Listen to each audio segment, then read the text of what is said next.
সাপ ও কুমিরের পর এবার তৈরি হয়েছে ভীমরুলের খামার।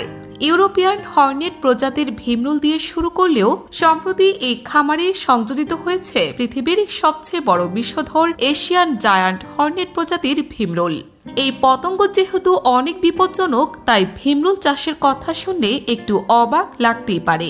কিন্তু জাপান, চীন, থাইল্যান্ডের মতো কিছু দেশে এটা বেশ জনপ্রিয় হয়ে উঠেছে। মানুষ ভীমরুল চাষ করে তাদের শরীরের জন্য ভালো কিছু উপাদান পাওয়ার জন্য, যেমন বেশি প্রোটিনযুক্ত লার্ভা আর ক্ষতিকর পোকা দমনে সাহায্য পাওয়ার জন্য। ভীমরুল চাষ মৌমাছি পালনের মতো সহজ নয়, কারণ ভীমরুল মৌমাছির চেয়ে অনেক বেশি তেজি আর আক্রমণাত্মক। সাধারণ বসন্তের শুরুতে রানী ভীমরুল ধরে চাষ করা শুরু হয়। এ সময় রানী শীত ঘুম থেকে উঠে বাসা বানানোর জায়গা খোঁজে।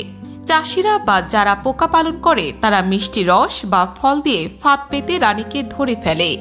এরপর তাকে এমন জায়গায় রাখা হয় সেখানে সে তার বাসা বা কলোনি তৈরি করতে পারে। রানী ভীমরুল একসাথে অনেকগুলো ডিম পাড়ে।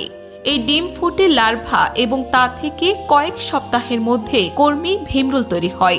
তারা বাসা বানানো এবং খাবার জোগাড় করার দায়িত্ব নেয়।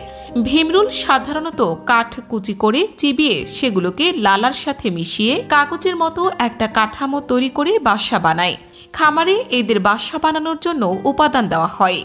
ভীমরুল ধরার সময় খুব সাবধানে থাকতে হয়, কারণ এদের হুল খুবই বিপজ্জনক। হুল থেকে বাঁচতে হলে বিশেষ পোশাক পরে নিতে হয়। ভীমরুল সাধারণত পোকামাকড় খায়, তাই খামারিরা তাদের জন্য বিভিন্ন ধরনের পোকা বা মাংসের ছোট টুকরোর মতো প্রোটিনযুক্ত খাবার দেয়। ভীমরুল চাষের প্রধান কারণ হল এদের লার্ভা, যা কিছু দেশে খুব দামি খাবার হিসেবে ধরা হয়। জাপানে ভীমরুলের লার্ভা ও পিউপা ভেজে গ্রিল করে এমনকি ভাতের সাথে কাঁচাও খাওয়া হয়। এগুলোতে প্রোটিন, অ্যামিনো অ্যাসিড আর থাকে। এজন্য পুষ্টিকর মনে করে ভীমরুল খায় অনেক অঞ্চলের মানুষ। সেসব অঞ্চলের মানুষদের মতে ভীমরুলের লার্ভা খেলে শক্তি পাওয়া যায়, শরীর ভালো থাকে। এশিয়ার কিছু জায়গায় আগেরকার দিনে চিকিৎসায় ভীমরুলের বিভিন্ন উপাদান ব্যবহার করা হতো। ভীমরুলের নির্যাস থেকে কিছু স্বাস্থ্য টনিক ও সাপ্লিমেন্ট তৈরি করা হয়, যা খেলে নাকি শক্তি ও সক্ষমতা বাড়ে।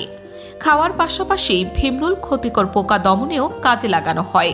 এরা অনেক ক্ষতিকর পোকামাকড় খেয়ে থাকে, তাই ফসলের ক্ষতি করে এমন পোকার সংখ্যা কমাতে সাহায্য করে। কিন্তু এতে যে বিপদও ঘটতে পারে তা নিয়েও প্রশ্ন ওঠে বারবার। ভীমরুল একবার নাগালের বাইরে চলে গেলে ভয়ানক বিপজ্জনক হয়ে উঠবে। এছাড়া কোনোভাবে এদের চাক নষ্ট হলে পুরো কলোনি খুব আক্রমণাত্মক হয়ে ওঠে আর একসাথে অনেক ভীমরুল হুল ফোটাতে পারে। এ কারণে শুধু প্রশিক্ষিত লোক বা অভিজ্ঞ পোকা পালনকারীরাই ভীমরুল চাষের চেষ্টা করে।